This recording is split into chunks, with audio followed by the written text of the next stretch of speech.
Olá, sejam muito bem-vindos! Hoje a gente vai embarcar numa viagem incrível pela história da computação. Vamos entender direitinho como saímos de simples pedras usadas para contar ovelhas e chegamos até os aparelhos super sofisticados que usamos todos os dias. Estão prontos para descobrir os fundamentos que construíram o nosso mundo de hoje? Vamos lá! A pergunta que vai guiar a nossa conversa hoje é essa: como é que uma coisa tão simples, uma pedrinha na mão de um pastor, conseguiu evoluir até se transformar no smartphone que a gente carrega no bolso? A resposta, no fundo, tem a ver com uma necessidade muito humana, a de resolver problemas de um jeito mais rápido e com menos esforço.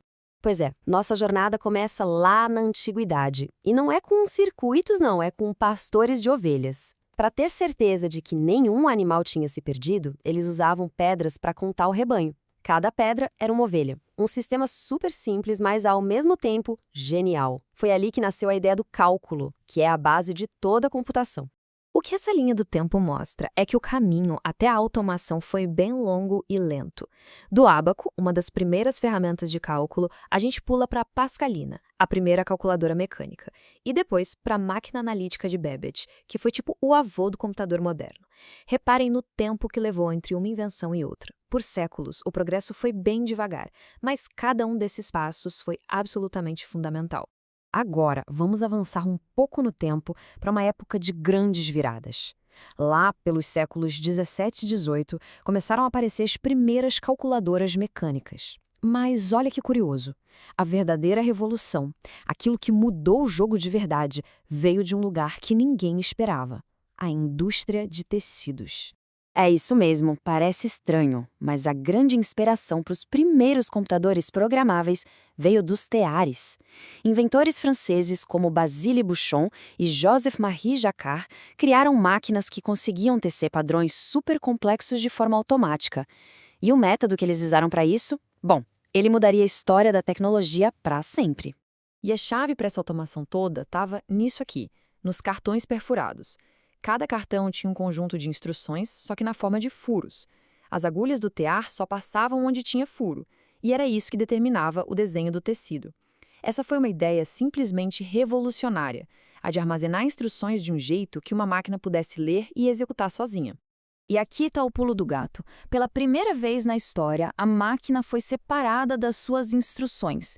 O mesmo tear podia fazer vários desenhos diferentes. Era só trocar os cartões perfurados. Isso deu origem à ideia de programação, o conceito de que um mesmo hardware pode fazer tarefas diferentes dependendo do software que ele recebe. Essa inovação, claro, inspirou uma nova geração de gênios.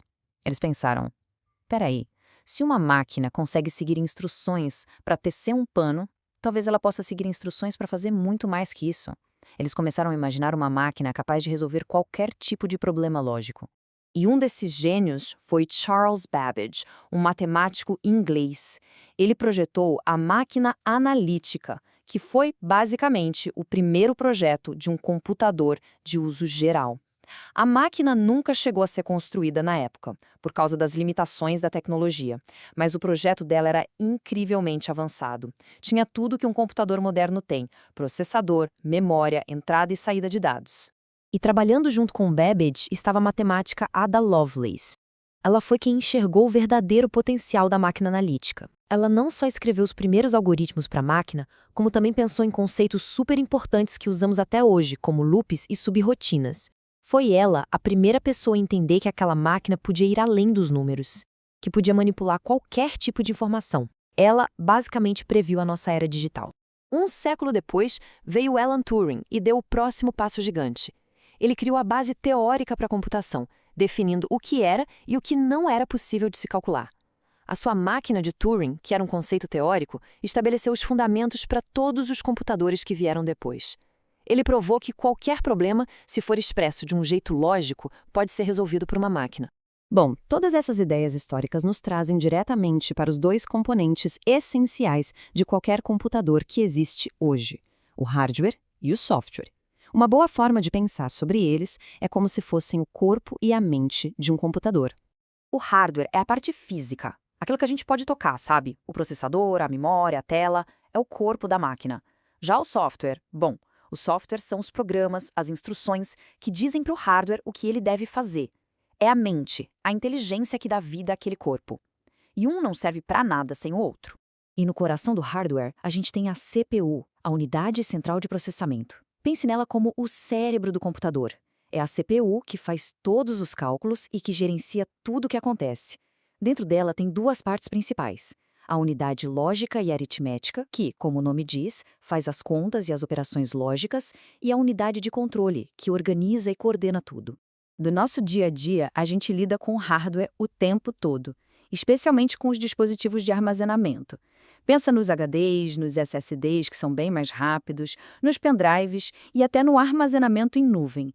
Tudo isso é exemplo de hardware que a gente usa para guardar nossos arquivos, fotos e vídeos para sempre. Ou pelo menos até a gente apagar, né? E aí, trabalhando quietinho nos bastidores, a gente tem o software utilitário, que mantém tudo funcionando direitinho. São os programas de antivírus que protegem a gente, as ferramentas que compactam arquivos para ocupar menos espaço, os limpadores de disco e, claro, os sistemas de backup, que garantem que a gente não perca nossos dados importantes. Eles são os verdadeiros heróis anônimos do mundo digital. Ok, até agora a gente falou de computadores como se fossem ilhas, máquinas isoladas. Mas a grande revolução mesmo aconteceu quando a gente começou a conectar esses pontos. Aí sim, criamos algo muito, mas muito maior. Pense bem, um computador sozinho já é uma ferramenta poderosa, mas milhões deles, conectados, literalmente mudaram o mundo. Essa capacidade de compartilhar informações e recursos quase que instantaneamente, não importa a distância, foi o que deu início à era da informação e transformou completamente a nossa sociedade. Isso é que a gente chama de rede de computadores. É basicamente um monte de computadores ligados entre si que trocam dados seguindo um conjunto de regras, que a gente chama de protocolos. Desde a pequena rede da nossa casa até a gigantesca rede mundial que é a internet, as redes são a espinha dorsal do nosso mundo conectado hoje. E toda a comunicação que rola nessas redes, seja um simples e-mail, uma chamada de vídeo ou o streaming de um filme, segue sempre estes passos básicos. Primeiro, alguém cria a mensagem. Depois, ela é codificada e transformada num sinal. Esse sinal viaja por algum meio, como um cabo ou pelo ar, e por fim, o receptor pega esse sinal e decodifica de volta para a mensagem original. Então, o ponto crucial é este. Das pedrinhas dos pastores aos cartões perfurados dos teares, dos projetos visionários de Babbage e Lovelace até as teorias de Turing, cada uma dessas inovações foi se apoiando na anterior. Elas foram criando, camada por camada, os fundamentos de tudo que a gente vive hoje no mundo digital. E isso nos traz ao fim da nossa exploração de hoje. Nós conseguimos construir máquinas que pensam e que se conectam e transformamos o mundo com isso. A grande pergunta que fica no ar é: qual será o próximo grande salto nessa jornada fantástica? O que será que o futuro da computação ainda reserva para a gente? Obrigado pela companhia e até a próxima!